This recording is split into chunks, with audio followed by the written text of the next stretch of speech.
Bienvenidos a Vistazo a lo Desconocido. ¿Estás listo para las historias que hoy tengo preparado para ti? Adéntrate y da un vistazo a lo desconocido. Comencemos. Si usted siguió la historia sumergible de Titán de hace unos meses, usted sabe de las consecuencias aterradoras de ir de más. Es uno de los temores que está completamente justificado. Si usted es lo suficientemente desafortunado como para encontrarse en medio de uno, no solo no tiene ninguna manera de llegar a la orilla, pero hay cosas debajo de usted en algún lugar en la profundidad que son tan horribles como peligrosos. Miles de personas le deben nada más que un abismo inhóspito, y solo sería una cuestión de tiempo antes de que usted ya no podría pisar el agua. Si eres lo suficientemente desafortunado como para encontrarte en medio de uno, no solo no tienes manera de llegar a la orilla, sino que hay cosas debajo de ti en alguna parte en la profundidad que son tan horripilantes como peligrosas. Miles de personas te deben nada más que un abismo inhóspito, y solo sería cuestión de tiempo antes de que ya no pudieras pisar el agua. Eso solo es lo suficientemente aterrador, pero increíblemente, incluso si crees que sabes todas las cosas aterradoras que el océano tiene que ofrecer, odio rompértelas. Hay una que quizás no hayas oído que es la más aterradora de todas. Mira esta imagen. Esta es una imagen del océano Atlántico que fue tomada por la NASA de la órbita. Para aquellos de ustedes que solo escuchan, hay un giro azul brillante que parece una tormenta que verías en las nubes de Júpiter. Esto es algo conocido como un remolino. Un remolino es una corriente circular de agua que parece un remolino. Para aquellos de ustedes que solo escuchan, hay un remolino azul brillante que parece una tormenta que se vería en las nubes de Júpiter. Esto es algo conocido como un remolino. Un remolino es una corriente circular de agua que se parece a un remolino. Típicamente, estos son pequeños y es posible que los note mientras usted está remando, canoa. Sin embargo, se están formando constantemente en cualquier cuerpo de agua con una corriente. En los océanos de la Tierra, estos pueden llegar a ser lo suficientemente grandes como para que se les asignen nombres similares a los huracanes. El de la imagen es de 150 kilómetros de ancho. La razón es tan visible es que sucedió que se forman en un área con un montón de fitoplancton. Ahora, generalmente estos no son dañinos, pero no siempre. En 2014, un submarino diésel eléctrico estaba en una misión militar cerca de las Islas Parasol en el mar de China Sur. Estas islas son estas hermosas islas tropicales con arena blanca rodeada de aguas turquesas. En 2014, un submarino diésel eléctrico estaba en una misión militar cerca de las Islas Parasol en el mar de China del Sur. Estas islas son estas hermosas islas de aspecto tropical con arena blanca rodeadas de aguas turquesas. El mar tenía el suelo de esa zona, que era un poco única. Hay varias trincheras que pueden caer hasta 10.000 pies, y la variabilidad en la profundidad puede hacer que las corrientes en el aire fluyan un poco extrañamente. Como el submarino viajaba a lo largo de su profundidad operacional, pasó por una de estas trincheras cuando de repente comenzó a descender. El capitán inmediatamente verificó para asegurarse de que todos los sistemas funcionaban correctamente y eran. Esto significaba que algo realmente los estaba tirando hacia abajo. El capitán entonces ordenó que el submarino ascendiera, pero era como si el submarino cayese de un acantilado en la trinchera o fuera tirado por algo grande. El capitán ordenó entonces que el submarino subiera, pero era como si el submarino cayese de un acantilado en la trinchera o fuera tirado por algo grande. A medida que esto continuaba, el submarino comenzó a acercarse peligrosamente a su profundidad máxima de operación. Todos los submarinos tienen una profundidad máxima a la que pueden ir con seguridad debido a la inmensa presión del océano. Si van más allá del material con el que están construidos pueden resistir, la presión superará el submarino y causará implosión. Si tienes todo el tipo y la historia sumergible, probablemente tengas una idea de lo que sucede en lo que se conoce como profundidad aplastada. Mientras esto continuaba, la tripulación podía oír toda la flexión y gemido y finalmente las tuberías comenzaron a estallar. El agua luego se vierte y amenaza el motor. Todo esto tuvo lugar en un lapso de 1 minuto, así que debido a la urgencia, el capitán se vio obligado a sellar los compartimentos con los hombres todavía dentro. Para evitar que el agua los inundara completamente y los hundiera en más rápido, no había nada más que hacer. Luego pasaron 2 minutos y todavía estaban descendiendo. Durante todo esto, el capitán estaba llamando a un jarrón de maniobras y soplando sus tanques de lastre para llevarlos a la superficie lo más rápido posible. Luego, justo antes de que alcanzaran la profundidad aplastada, comenzaron a ascender a lo que sea que los estaba tirando hacia abajo y hacia la superficie. De alguna manera habían logrado escapar por los márgenes más delgados. No está claro si las órdenes del capitán los habían salvado o si era solo suerte, pero de cualquier manera no se había perdido ni un solo hombre a bordo. No está claro si las órdenes del capitán los habían salvado o si era solo suerte, pero de cualquier manera ni un solo hombre a bordo se había perdido. Se piensa que este incidente fue el resultado de algunos remolinos inusualmente fuertes que se forman en esa zona debido al suelo irregular del mar. Más tarde, se midieron a 100 metros de ancho y miles de pies de altura, y pueden girar o la corriente puede viajar en 8 veces la de la zona circundante, casi como un tornado subacuático en movimiento lento. Aparentemente, aunque están relativamente en movimiento, todavía son lo suficientemente poderosos como para arrastrar un submarino a profundidad aplastada en solo unos minutos. Si hubieran ido un poco más profundo, habrían caído a la trinchera de 10.000 pies debajo. El 9 de abril de 1963, un submarino conocido como Uso Trasver dejó el puerto y el principal a las 8 a.m. Los suburbios han sido revisados y estaban programados para hacer algunos ensayos de buceo post-overhaul. El 9 de abril de 1963, un submarino conocido como Uso Trasberg dejó el puerto y el puerto principal a las 8 a.m. Los submarinos han sido revisados y están programados para hacer algunos ensayos de buceo post-overhaul. El 9 de abril de 1963, un submarino conocido como Uso Trasberg salió del puerto y de la principal a las 8 a.m. Los suburbios han sido revisados y estaba programado para hacer algunos ensayos de buceo post-overhaul. A las 11 a.m. en meta, con el barco, iba a ser coordinado con en la superficie en una zona del océano que es de 8.500 pies de profundidad. Más tarde en la tarde, el subcomienzo de la prueba muere y llegó a adaptarse alrededor de 1.200 pies. Planeó permanecer allí durante la noche para una prueba completa que se completará y luego comenzar de nuevo en la mañana siguiente. A la mañana siguiente, a las 6:30 a.m., el subcomienzo de 12 horas adaptado podría comenzar una serie de pruebas más profundas para comprobar la integridad de todos los sistemas revisados. Para hacer esto, comenzó a hacer una serie de pequeños círculos descendentes 100 pies en un momento y pausa en cada aumento.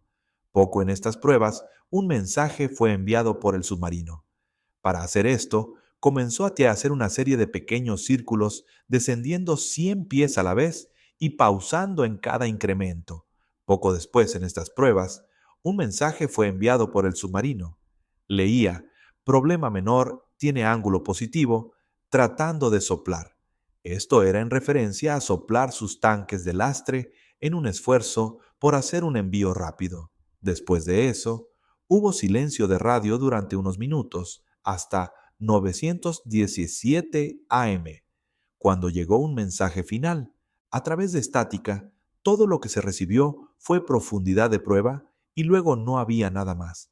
Se piensa que aunque no se transmitió, el mensaje en su totalidad era probablemente destinado a decir exceso de profundidad de prueba.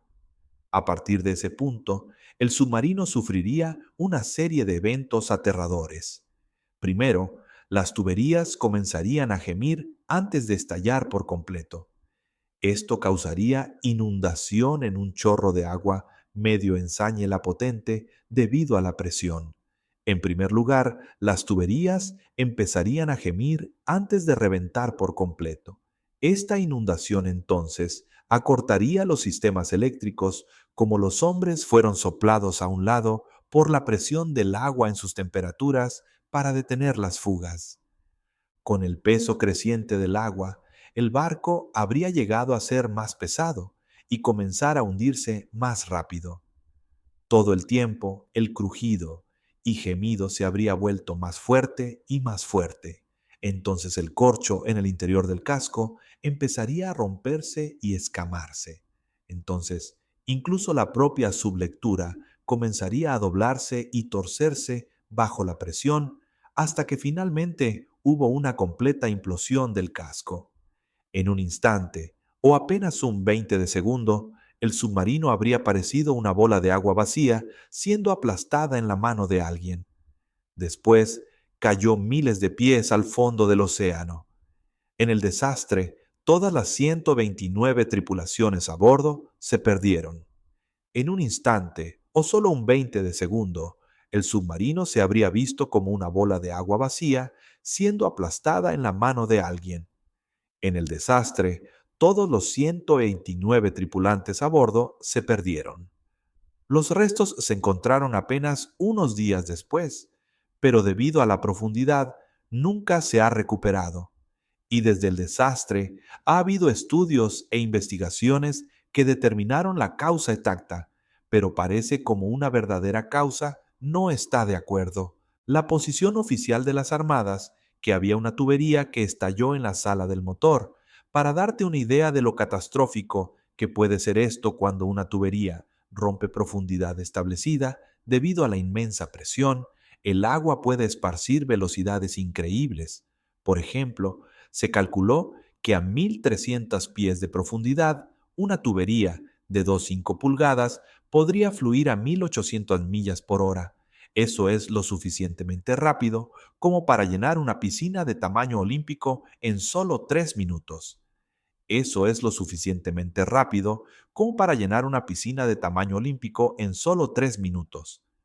El problema con esta idea, sin embargo, es que otros funcionarios saben que esto sería catastrófico y ciertamente no habría sido descrito como un problema menor por el capitán. Por esta razón, se ha debatido si esta era la verdadera causa. En cualquier caso, algún problema adicional también parecía afectar a su capacidad para volar sus baladas. El agua se metió en el reactor, causando que se apagara automáticamente. Cambiar a los sistemas de baterías toma un total de 7 minutos. Así que mientras tanto, los submarinos se hundieron lentamente más y más cerca de aplastar profundidad. Antes de que se pudiera formar cualquier otra carrera de maniobras, la implosión. Esto fue detectado por la nave de arriba como un ruido de alta energía, baja frecuencia, típico de una implosión. Antes de que se formara cualquier otra carrera de maniobras, el submarino implosionó. Hasta el día de hoy, este es uno de los peores desastres submarinos de la historia, y aunque estar en un submarino como sus propios peligros, a veces suponen un riesgo para otros buques. El 14 de noviembre de 1990, 6 oficiales estudiantiles y su maestro se dirigieron a un submarino nuclear de clase Trafalgar, llamado Tetren Chin. Estos estudiantes estuvieron en la última parte de un ejercicio de entrenamiento de 24 semanas para ver quién podría ser un buen comandante submarino. El perenne, como se sabe, es uno de los cursos de mando más duros en todo el mundo, y tiene que serlo. Los estudiantes que lo hacen algún día podrían ser responsables de un lanzamiento nuclear, por lo que tienen que ser los mejores de los mejores. El perenne, como se sabe, es uno de los cursos de mando más duros del mundo entero, y tiene que ser. Los estudiantes que lo logran un día podrían ser responsables de un lanzamiento nuclear, por lo que tienen que ser los mejores de los mejores. A medida que el curso continúa, el maestro, conocido como el comandante del curso, hace las cosas gradualmente más estresantes mientras lentamente se alejan para permitir a los estudiantes tomar más control. Y estos no son estudiantes jóvenes directamente fuera de la escuela naval tampoco. Son oficiales experimentados que van desde tenientes de rango a comandantes subalternos, todos tratando de dar el salto a comandante y luego un día tal vez incluso capitán. De hecho, cuando el curso comenzó, en realidad había más de 6 estudiantes, y es bastante raro que incluso 6 lograron llegar al final del curso. De hecho, cuando el curso comenzó, en realidad había más de 6 estudiantes, y es bastante raro que incluso hasta 6 lograron llegar al final del curso. El 16 de noviembre, las primeras pruebas redondeadas en el océano abierto terminaron, y el grupo de 6 se había convertido en un grupo de 4, y los 4 se quedaron, estaban a punto de enfrentar la parte más difícil de su evaluación. Tendrían que hacer maniobras en tierra, donde el océano abierto se convierte en aguas estrechas y peligrosas alrededor de una zona conocida como la Primera de Cliente Escocia. A las 6 p.m., el 21 de noviembre, uno de los estudiantes tomó el relevo como capitán para el ejercicio, y su tarea era colocar minas simuladas, mientras que el barco nota, la Cuna Díaz, trató de detenerlo. A la 1:30 a.m., el estudiante había liberado la última mina falsa y ahora estaba listo para la segunda parte de su evaluación. A la 1:30 a.m., el estudiante había liberado la última mina falsa y ahora estaba listo para la segunda parte de su evaluación. Luego tenía el submovimiento hasta Periscope Death, así que podía tratar de encontrar la Cuna Díaz y realizar un ataque simulado. Después de ascender, mientras miraba a través del periscope, se podía ver el barco en la distancia. También podía ver 2 barcos de pesca, pero estaban bien fuera del camino, así que el estudiante dejó esto de nuevo en aguas más profundas para completar el ataque simulado. Media hora más tarde, a las 2 a.m., se declaró el ejercicio y el estudiante se preparó el mando de paso hacia el siguiente estudiante, mientras que el comandante del curso y el capitán tuvieron una conversación acerca de cómo había hecho la prueba. Y su única tarea final era hacer un 180 para volver al puerto, pero al igual que él, escucharon un sonar clip. Esto significaba que algo estaba cerca, y parecía que no había más de 380 yardas. Su única tarea final era hacer un 180 para volver al puerto, pero al igual que él, oyeron un clip de sonar. Esto significaba que algo estaba cerca, y parecía ser no más de 380 yardas. El problema era que el tipo de sonido, donde el mangante no les había dado una posición exacta, solo una gama de donde el objeto podía estar. Sin embargo, la tripulación asumió que era la Cuna Díaz, o uno de los 2 barcos de pesca que habían visto, y solo pilotado una nueva manera de tratar de evitarlos. Menos de 15 minutos después, sin embargo, el controlador del sonar le permitió al capitán saber que algo todavía estaba cerca. Entonces, un par de minutos después de eso, la señal se había hecho más fuerte. Cambiaron ligeramente el curso para alejarse de la señal, pero aparentemente no lo suficientemente pronto. Justo antes de 2:19 a.m., oyeron un golpe en la parte delantera derecha del casco. Años antes, Jaime Russell se había convertido en el capitán de un barco de pesca conocido como los Altares. Justo antes de las 2:19 a.m., oyeron un golpe en el lado derecho delantero del casco. Años antes, Jaime Russell se había convertido en el capitán de un barco de pesca conocido como el Altares.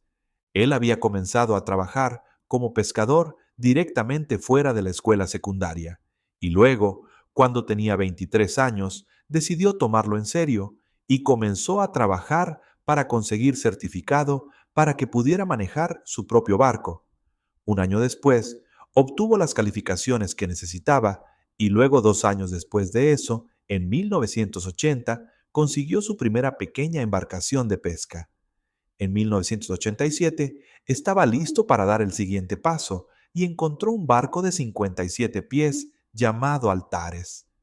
El Altares era un barco viejo, habiendo sido lanzado en la costa noreste de Escocia en 1965, pero era bien mantenido y robusto. 3 años después, en noviembre de 1990, Jaime decidió iniciar un nuevo tipo de pesca. Hasta entonces, había sido principalmente de fondo rolling. 3 años más tarde, en noviembre de 1990, Jaime decidió iniciar un nuevo tipo de pesca. Hasta entonces, él había estado en su mayoría de fondo rolling. El fondo rolling es cuando se utiliza una red en forma de cono que captura peces en el fondo del mar, pero ese noviembre se cambió a media agua o curricán pelágico. Para esto, todavía se utiliza una red en forma de cono, pero una mucho más grande que se extiende hacia arriba que un fondo roller y arrastra a lo largo en el medio del agua. Fuera de la costa de Escocia, es más probable que conseguir macro reencuentro y azul mitín utilizando una red más grande, y que puede ser mucho más lucrativo que la grasa de atún en el fondo.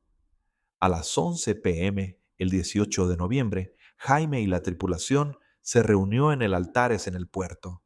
Después de conseguir el barco listo, se puso en marcha alrededor de la isla de Arón en el firma de Cuide. A las 23:00 horas del 18 de noviembre, Jaime y la tripulación se reunieron en el puerto de Altares. Después de preparar el barco, se pusieron en marcha alrededor de la isla de Arón en el firma de Cuide. Justo al noreste de allí hay un área conocida como Boot Sound, y en el medio hay una trinchera rica en nutrientes que rastrea muchos peces. Al principio, este fue un viaje bastante normal, sin aventura. Ellos no eran el único barco de pesca por ahí, por lo que los barcos tuvieron que coordinar sus posiciones para evitarse unos a otros. Luego cada noche se amarraban en un puerto cercano, justo arriba del sonido mudo, y vender cualquier pez que hubieran capturado ese día. 3 días más tarde, el 21, a las 17:30 horas, la tripulación tomó el Altares de vuelta al extremo sur de la trinchera. Otros 2 barcos ya estaban allí pescando, así que se mantuvieron en contacto por radio y se aseguraron de mantener una distancia segura. 3 días más tarde, el 21 a las 17:30 horas, la tripulación llevó a los Altares de vuelta al extremo sur de la trinchera. Otros 2 barcos ya estaban ahí fuera pescando, así que se mantuvieron en contacto por radio y se aseguraron de mantener una distancia segura. Jaime hizo saber a los otros barcos que su plan era ir al norte de la trinchera y luego girar hacia la isla de Arón para ver lo que podían recoger allí. También hizo saber a los otros capitanes que una vez que lo habían hecho, iba a ir abajo para dormir un poco y que uno de su tripulación se haría cargo de si necesitaban algo. Después, los 3 barcos, cada uno, dijo a sus redes en silencio radio, centrándose en sus capturas. En algún momento, antes de las 10:30 horas, hicieron la vuelta y Jaime se dirigió abajo, así que uno de la tripulación se hizo cargo. En algún momento, antes de las 10:30 p.m., hicieron el giro y Jaime se dirigió abajo, así que uno de la tripulación se hizo cargo. En el momento en que Jaime estaba despertando de nuevo, uno de los otros barcos de pesca pasó por el Altares. En ese momento iba hacia el sureste, y los otros barcos vieron a los Altares levantar sus redes, girar al noroeste y luego los dejó caer de nuevo.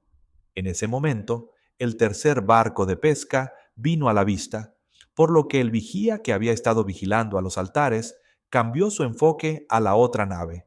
Entonces, solo 10 minutos después, el vigilante de los otros dos barcos dijo a sus capitanes que algo no estaba bien, una radio del otro, y pidió que pudieran ver los altares, pero no podía ver el barco en ninguna parte. No había niebla ni mal tiempo, y el mar estaba tranquilo entonces, así que tenían una buena vista clara, una radio de la otra, y les pidió que pudieran ver a los altares, pero ninguno podía ver el barco en cualquier lugar. En respuesta al vigía, los capitanes de los otros barcos simplemente asumieron que los altares habían tenido bastante lejos una manera que hubiera sido difícil ver en la distancia. Sin embargo, los altares no habían navegado lejos. En algún momento alrededor de las 2 de la mañana, sentían un impulso violento como algo enganchado en su línea Troya. Y de lo poderoso que era, sabían que era algo grande. El capitán inmediatamente puso el motor a toda marcha. Trató de levantar las redes, pero no estaba funcionando. Los altares estaban siendo derribados rápidamente. La tripulación corrió para las balsas salvavidas, pero eran difíciles de liberar en todo el caos porque estaban abrochados. La tripulación corrió por las balsas salvavidas, pero fueron difíciles de soltar en todo el caos porque estaban abrochados. Entonces, antes de que tuvieran la oportunidad de liberarlos, los altares fueron tirados bajo el agua y volteados boca abajo. El agua entonces corrió hacia el barco, y los dos hombres, que todavía habían estado dentro del puente, agarraron un martillo y rompieron las ventanas que podían salir. Pero era demasiado tarde. Los altares ya estaban en su camino hacia el fondo y los arrastraba con él. Como esto estaba sucediendo, el comandante del sonar en la trinchera y se dio cuenta de que era probablemente una línea de Troya, pero lo que no se dio cuenta era que todavía había un barco atado a él. Se puso en contacto con el capitán para hacerle saber que habían caído una línea para detener todos los motores. Mientras se sentaban inmóviles, algo raspaba a lo largo del lado del submarino. El comandante se hizo cargo y los puso listos para volver a Periscope Profunda, pero no pudieron simplemente subir. Mientras se sentaban inmóviles, algo se raspaba a lo largo del lado del submarino. El comandante tomó el mando y los preparó para volver a la profundidad de Periscope, pero no podían simplemente subir. Eso podría dañar su submarino, golpeando lo que estaba a su alrededor o enredándose más. Así que, en su lugar, les dijo que se dirigieran lentamente, solo 5 nudos, y que giraran el submarino un poco alrededor de 30 grados. Finalmente, llegaron a solo 37 pies por debajo del nivel del mar, pero no estaba claro si habían limpiado cualquier cosa que se habían enganchado. El capitán decidió hacer que su tripulación comprobara si había ruido de sonar en la superficie, pero no pudieron detectar nada. Y por un momento pensaron que el peligro había pasado. Entonces otro de la tripulación había estado usando la espuma submarina para escuchar cualquier cosa fuera de lo común, antes del ruido, como una hélice que se enrollaba, y lo que sonaba como una extraña perturbación en la superficie. Entonces, otro miembro de la tripulación había estado usando la espuma submarina para escuchar cualquier cosa fuera de lo común, antes del ruido, como una hélice que se enrollaba, y lo que sonaba como una extraña perturbación en la superficie. El capitán puso unos cuantos nervios evasivos más, solo para asegurarse de que los llevó hasta Periscope Profundidad. Cuando finalmente pudieron ver la superficie, todo lo que podían ver eran los mismos dos barcos de pesca. Contactaron a la tripulación para ver si habían visto algo inusual, pero no lo habían hecho, por lo que pensaron que podría haber sido una red desechada en la que se encontraban. Después, el capitán llevó los submarinos a la superficie para inspeccionar el casco para ver si había algún daño, y encontraron un alambre pegado a una longitud de cadena pegada a un pequeño domo que albergaba el sonar. La cadena estaba incrustada en la parte plástica de la cúpula y parecía lo suficientemente pesada como para que estuviera tirando ligeramente sobre la mangante. Después, el capitán llevó los submarinos a la superficie para inspeccionar el casco para ver si había algún daño, y encontraron un alambre unido a una longitud de cadena pegada a una pequeña cúpula que albergaba el sonar. La cadena estaba incrustada en la parte de plástico de la cúpula y parecía lo suficientemente pesada como para que estuviera tirando de la trinchera ligeramente. Acababan de tomar algunos cortadores de pernos y cortar el cable. Mientras esto sucedía, el capitán de la zanja también llamó a los dos barcos de pesca para ver si habían visto algo inusual, pero por cualquier razón que ninguno de ellos respondió. Así que a las 5 de la mañana decidieron que como no se había despertado la alarma, probablemente estaba bien comenzar el ejercicio de entrenamiento de nuevo. Informaron lo que pasó en su sala de operaciones en la orilla y eligieron a un oficial estudiante para tomar y sumergirse para más ejercicios. La sala de operaciones, por otra parte, fue mucha más alarma por esto. Ellos reportaron lo que sucedió en su sala de operaciones en la orilla y escogieron a un oficial estudiante para tomar el control y sumergirse para más ejercicios. La sala de operaciones, por otro lado, estaba mucho más alarmada por esto. La gente en la zona, especialmente los pescadores, había estado advirtiendo desde antes de la tragedia que lo que ellos llaman callejones submarinos, un barco peligroso. En 1982, otro barco, llamado Cherolega, fue arrastrado por 10 millas en ábsides. Esos hombres fueron rescatados, pero tuvieron suerte y la sala de operaciones estaba preocupada algo como que había sucedido de nuevo y que los marineros compañeros estaban allí fuera necesitando ayuda. Operaciones entonces pasaron lo que había sucedido al servicio de rescate en la zona y esto comenzó una investigación. Eventualmente se pasó la palabra al secretario de la Asociación de Pescadores en la zona y comenzaron a preguntar a los pescadores si sabían que el barco podría haber perdido sus redes. Finalmente se corrió la voz al secretario de la Asociación de Pescadores de la zona y comenzaron a preguntar a los pescadores si conocían el barco que podría haber perdido sus redes. Eventualmente, uno de los capitanes de uno de los otros barcos que habían estado fuera esa noche fue interrogado y se dio cuenta de que eso podría haber sido por lo que los altares habían desaparecido de repente. Al principio, este era un destino demasiado difícil. Contemplar. La pesca es siempre una forma peligrosa de vivir, pero ser arrastrado por un submarino que ni siquiera se dio cuenta de lo que se había hecho era un pensamiento que era casi demasiado aterrador. El secretario trató de llamar a los altares, pero no obtuvo respuesta. Luego ordenó la búsqueda de todos los puertos, pero no pudieron encontrar el barco.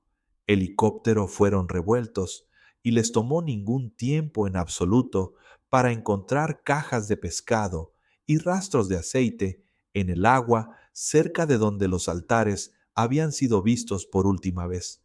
Los helicópteros fueron revueltos y no les tomó tiempo encontrar cajas de pescado y rastros de petróleo en el agua cerca de donde los altares habían sido vistos por última vez. Los otros barcos que habían estado fuera esa noche también salieron a ayudar con el rescate junto con otros 31 barcos de pesca de la zona. Los comenzaron a buscar a cualquier sobreviviente en el mar y a utilizar sonar para encontrar el barco perdido. Los Correis incluso navegaron para unirse a ellos en Ledamuy, donde el sonar había detectado algo, y trágicamente fue el naufragio de los altares. Ellos lograrían salvar el barco, pero obviamente los 4 tripulantes habían sido asesinados. El Sticker había sido atrapado en la línea de arrastre de los altares y los arrastró al océano. No tuvieron tiempo de entrar en las balsas salvavidas o hacer ninguna otra de las cosas que habían sido enseñados en sus cursos de seguridad.